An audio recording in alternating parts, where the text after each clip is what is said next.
Welcome to the Business Intelligence Portal podcast. Join us as we discuss how BI and analytics professionals achieve proper governance and high user engagement with their BI. Throughout this series, we will share practical approaches and tools for successfully implementing a BI portal. Now, let's dive in. Marius, welcome to this first episode of our podcast here, the BI Portal podcast. I'm excited to be on with you. I am excited as well. I'm looking forward to having many of these together. So I thought probably makes sense to do sort of a couple of intros to start and give a bit of background about what we're going to be talking about here, and then we can jump into our first episode. But I guess I'll start. So Mike Smitheman, I work over here at Metric Insights. I've been on board for over a decade now, I think it is. We've been working together. And, my career has spanned a number of vendors in the business intelligence space. So obviously I've seen a lot of successes and challenges over the years with business intelligence. And obviously one of those we're trying to address here at Metric Insights, and we'll talk about that more during this series. But yeah, Marius, welcome. Maybe you can give a quick intro. So I'm Marius Moscovici, and I am the founder and CEO of Metric Insights. I've been at this for a long time. It's been in the business intelligence space, I guess, since 1989. So I don't even want to not count how many years that is. I was still at school, Marius. Yeah, there you go. So I think that makes me a grizzled veteran, right? So, and I'm excited about to be here with you. I think the goal of this podcast is going to be all about sharing some information that people can take away and apply to their business intelligence environment to make their BI portal initiatives better. So very excited to participate in that. Good. So let's intro the idea of a BI portal a little bit. So I know the general theme of the podcast for these first few episodes is talking about a BI portal initiative and how to sort of onboard one and go about justifying one, that sort of thing. But it might be worth sort of stepping back a little bit and talking about why do people need a BI portal in the first place? Maybe talk a little bit about how Metric Insights came to fruition, right? Why are we in this BI portal space? What are the frustrations with BI? Yeah, so I think before Metric Insights, I'd probably been involved in hundreds of different BI implementations. I actually had a consulting company back in the 90s that did business intelligence consulting for companies all throughout Silicon Valley, and there was sort of this, I would say, recurring theme of a problem that I saw time and time again at every single company, small companies, big companies, technology companies, healthcare companies, you name it. And it was all about the fact that, there was this poor engagement with BI. Dashboards were out there, lots of reports were out there, but invariably everyone struggled with usability. People looked and said, I deployed the system for the first 30 days. There was lots of usage, and now no one's using it 6 months later.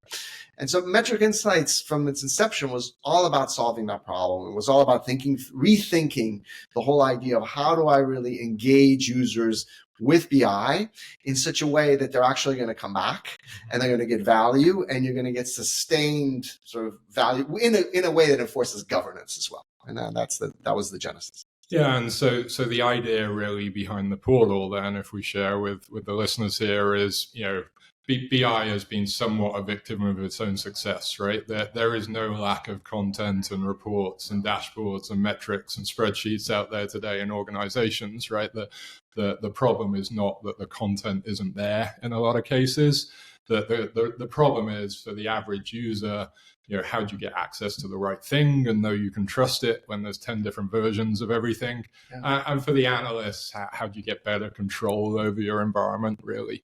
And so that's the idea behind a BI portal. And there's lots of content out on our website at metricinsights.com about, the details behind that. But, we wanted to focus for these first few episodes on, how do you go about delivering a BI portal initiative in an effective way? So, let's jump into this first episode, Marius. So in today's episode, this first episode, we're going to talk about how to generate support within your organization for a BI portal initiative. We're really starting at the beginning here, right? You're thinking about it. You've maybe bought into the idea. You recognize the need that you just described, Mike, that you've got lots of different analytics out there. People are not consuming them the way they should, or they're consuming the wrong analytics. The classic example I use is showing up meeting with two different reports on the same topic, things like that. So we're going to talk about how do you do that. Right. And so maybe we can start the discussion, Mike, by talking about, why it can be challenging in many organizations to get a BI portal initiative off the ground. Yeah. So, we're seeing this all the time, right? And I think, it's worth pointing out that for a lot of companies who are investing in a BI portal, right, they're pretty sizable organizations in a lot of cases. So they're potentially, delivering BI to certainly hundreds, if not thousands, tens of thousands, hundreds of thousands of users across the organization. And any project for an organization at that scale has its challenges, right, because it affects a lot of things in the organization. And so it's not just about implementing a piece of software, right? It affects a lot of people. It affects a lot of parts of the organization. And so, what is the challenge? Well, the challenge is to first off convince people that that this change is worthwhile, right? And it's going to be effective. And then, secondly, how it's going to benefit them and get their buy-in, because ultimately you need these people involved and bought into it to make it work. And, what are you trying to change? Well, you're trying to change the sort of paradigm of today. If a business user has a question about data, in this chaotic world of BI that we have today, if the report isn't at their fingertips, the first thing they do is pick up the phone to an analyst to get their question answered. The analyst who's overwhelmed with content and doesn't know what's getting created across the organization, if they don't have the answer and that report at their fingertips, they go create another one because it's easier. You want to change that paradigm where a lot of wasted time is going on to one where it is easier to go and consume the BI that exists already through a portal that you can trust it and it's the right report you should be looking at. So to instigate that change and convince people that change is worthwhile is a big challenge. And so that's whether it's us selling software or whether it's a company who's trying to instigate a BI initiative, that's the challenge that they go to address. Yeah, it sounds like it's a pretty big education challenge, essentially, right? You're educating people on the problem and you're telling them, and you're explaining how this is going to solve it.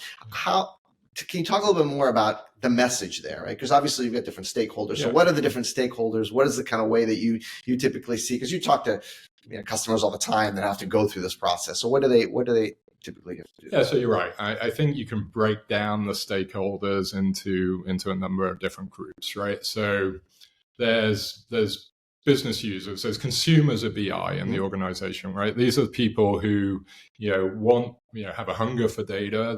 They need data to help their day-to-day job, but, they're not spending, 12 hours a day slicing and dicing reports and, looking at details in data. They just need stuff at their fingertips to answer it, right? And they're the people who are picking up the phone today when they can't find that quickly, right? They can't find their answers quickly. So, you need to convince those people who, let's face it, we've been telling these people for probably a good part of the decades that you've been working in this space, right, that we've got a solution, right? Yes. And the solution historically has been, hey, we're going to create better reports for you, right? We're going to create prettier dashboards for you, and that's going to solve this problem.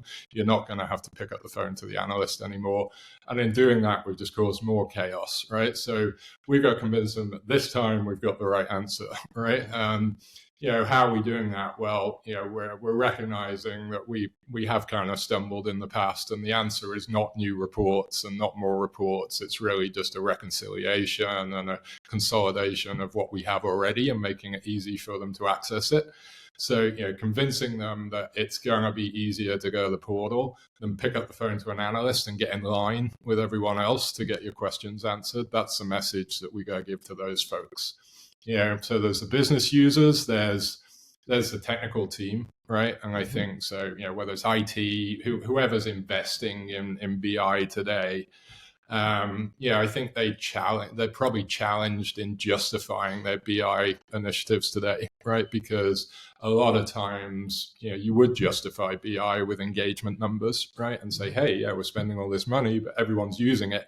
Well, reality is, as you know, we'll walk into many customers where, over 50% of the content is never getting looked at that we create, or, more than 50% of the BI tool licenses that we're paying for and that we've allocated are actually never going used, right? So, in putting a portal in place, you can strive to update that engagement number, right, and get it higher. And so, the message to IT is, where we can help you justify your BI spend, right, by showing that it's getting used, it's valuable to the organization, and you should be investing in BI because you're getting results out of it. So business users, IT, more and more there's this governance discussion going on. I'm sure you're hearing that in the customer base, right? So it's termed data governance. There's a lot of money going into projects with tools like Elation and Calibra.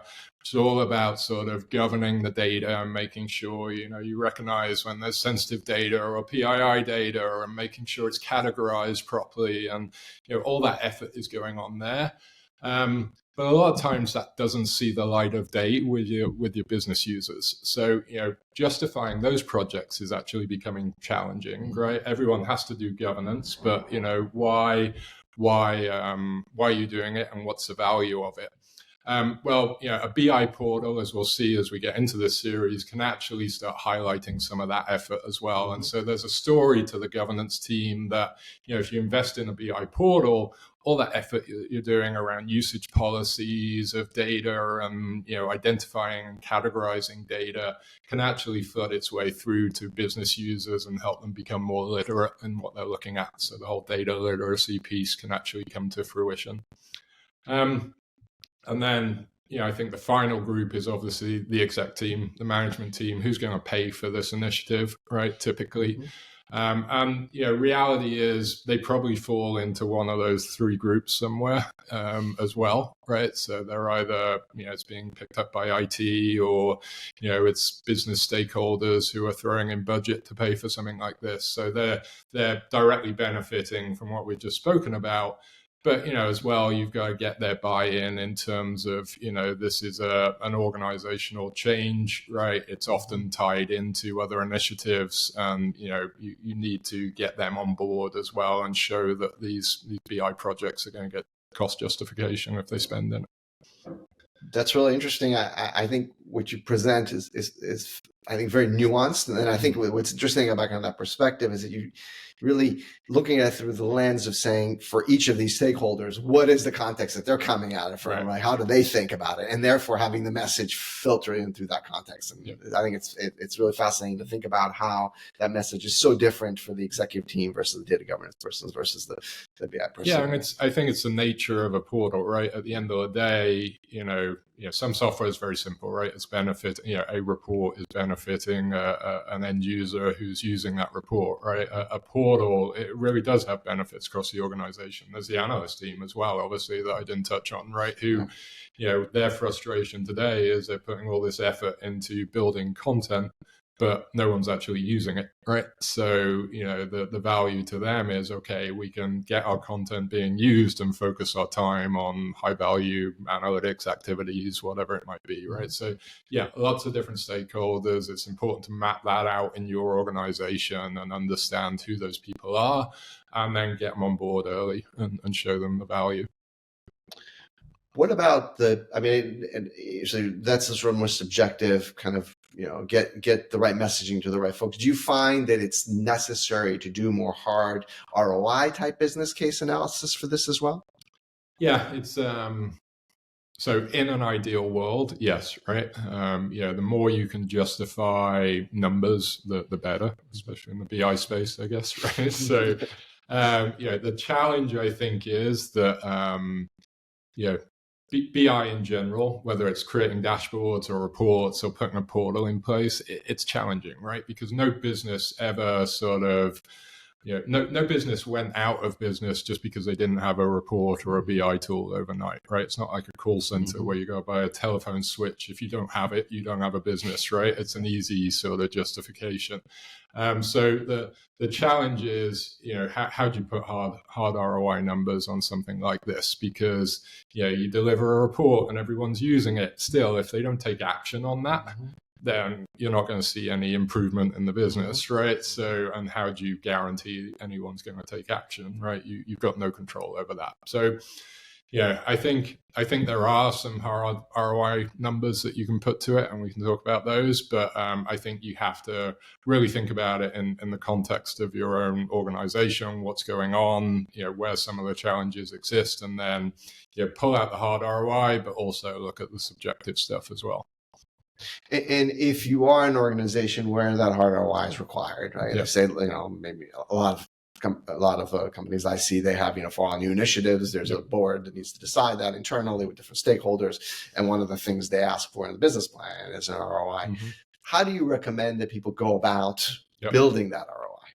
Yeah, so we'll put something on the screen here. We kind of promised at the beginning that we'd give you some tools to help out in the processes that we talked about. So there's if you're watching this on the video version of the podcast, you'll see this, and there's also links in the description to these tools that you can download, a spreadsheet and a PowerPoint that sort of talk through the calculations of what I'm going to speak to here. But I think the important thing is to talk about hard ROI in terms of potential. And what I mean by that is, I don't think anyone's going to put their neck on the line and say, if we deliver a BI portal, we can take 10 people out of the organization and not have to pay for them anymore. Or, by putting a portal in place, we're going to bump revenue by X%, right? It's just, no one should put their neck on the line for that. But there are a few areas of sort of potential I think you should highlight to your management team.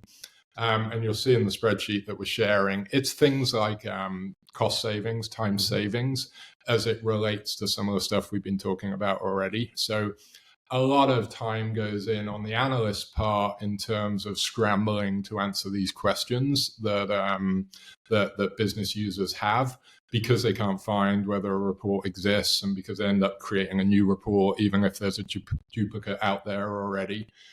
So you can show a sort of cost saving to say, okay, if that 50% of reports that wasn't getting used does actually start to get used, that's a whole amount of time that we can take off the analyst plate in terms of creating duplicate content that they can put towards other things. So, you'll see in the spreadsheet that we're looking at, if you take the average hourly cost of those people and you work, you map it out in terms of cost savings, there's a potential cost saving there that you can put in place.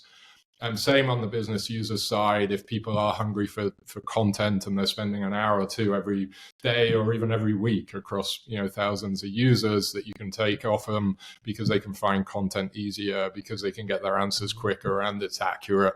Again, that's a cost saving on the business side. New people joining the organization, right? How long does it take to train up an analyst on what content is out there already, or train up a business user on what reports they should be using, rather than give them a login to the portal that leads them to that? So there's a whole time-saving piece that I think you can look at and tie it to a potential, an opportunity cost, I think you would call it, more than a sort of cost takeout of the business. And then, I mentioned up front this idea of a license saving as well on the BI tools. So, Marius, right? We'll go into these organizations on day one. They're spending, in a lot of cases, millions of dollars on BI tools across the organization. Because they don't know who's using what, the sort of de facto is we'll give a license to everyone. And there's a lot going unused, right? In a lot of cases, a lot more than 50% of what you're paying for, right? And that's twofold. Some is because people just find them too hard to use. They can't find the right reports and dashboards, as we've been talking about. And some people actually probably will never use that BI tool. And it's not because they don't need data. They just need data in another way, right? That we'll maybe get into in a future episode. Maybe they just need some summary metrics, or maybe they just need it in their email. And they're never actually going to log into the underlying tool. Well, you can take that license out of the business. A portal will let you identify who those people are, and it will hopefully engage the other people. So there's not that wasted cost going into the business. So there's certainly some areas that you can start to highlight, and you got to look at your own company a little bit and what's going on there. Yeah, I think you put your finger right on it, because those feel like very defensible. To your point, the first statement of I'm going to save the company this amount of money or increase revenue, it's hard to defend that in a credible way because there's so many variables. But what you put your finger on there is the amount of time it takes for somebody to come up to speed when they're first hired. That's pretty easy to defend. Amount of time people might spend every month looking for reporting, pretty easy to defend. And then if you do have a scenario like you described where like we have a customer with thousands of retail stores where they were able to pull out the BI tool licensing from those stores because they could deliver a solution much simpler solution, because those folks really didn't need the full fledged analytics, and that's a very straightforward sell as well. So I think that's a great point. What about, so once you're done with those sort of tangible top ROIs, it feels like there was, when you were just describing the benefits earlier, there's kind of an intangible aspect here as well, right? There's a how happy am I with the BI system? How much am I willing to use analytics because I have this experience versus not use it at all? Speak a little bit about how you tackle that aspect of the benefits. Yeah, I think it's very.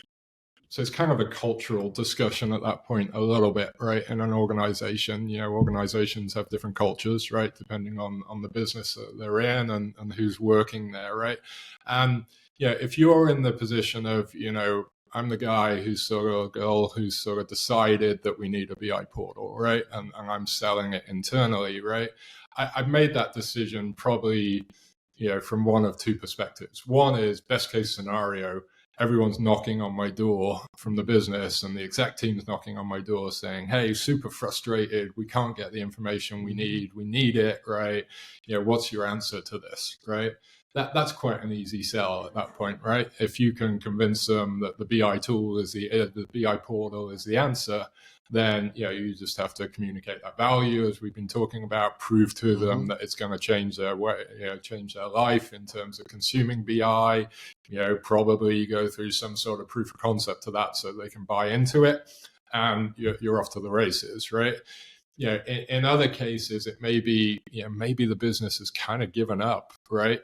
Because we've been given these broken promises over the last decades. And so they're not complaining, but they're hurting, right? In that case, it becomes more of a sell where you have to go out to the business, right? And again, convince them that there's a new way of doing things. And get them on board from that perspective, right? So it's a subjective, I can get access to data easier, right? But they have to buy into that, right? I think we're beyond the having to communicate the value of data anymore, right? I think most organizations inherently know that if they had better data, it would improve the business. So I think it's just more about the subjective, aspect of, a BI portal is going to make that easier, right? And somehow proving that through the sales process. The other thing I'd say is, if you are trying to get this into your organization, a lot of companies these days have sort of enterprise initiatives going on, right? The digital transformation initiative, right? And that all means something slightly different in different companies, but looking at those initiatives and seeing where you can kind of tag on to solve certain parts of that initiative with a BI portal, if that's the case. That can be a foot in the door with the management team to saying, okay, I can't solve all of this, but here's how we can solve these pieces by bringing a portal on, and again, prove it to them. So again, no hard numbers there, but a subjective discussion around tying on to what the business is doing at that point in time. Yeah. I think it's interesting as you were talking about this, it occurred to me that, to measure the overall satisfaction level, the engagement level, it's one of those problems that's simple but not easy.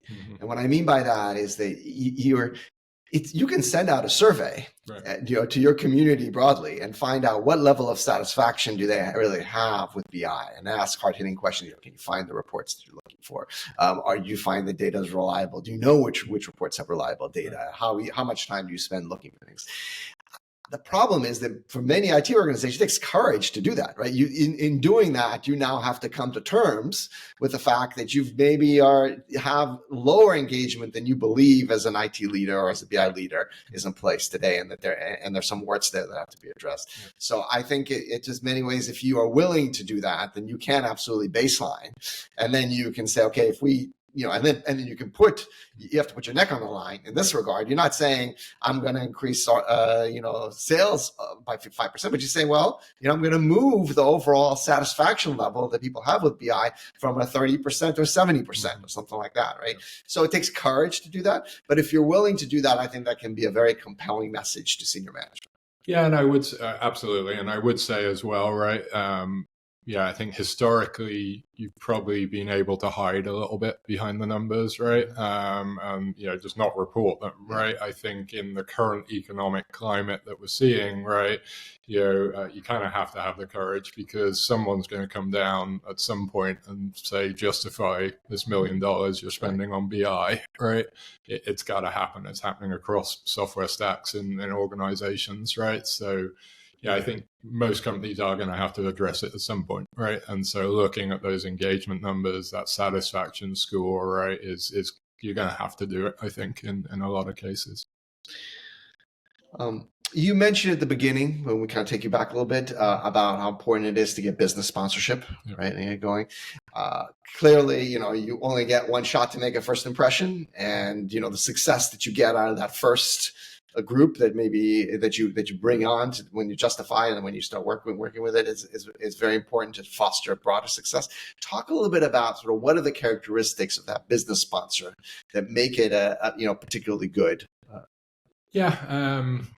I think it's looking at people who are sort of hungry for data, right? I think, we mentioned before, the best case scenario is people knocking on your door saying they're frustrated and, they want more data, right?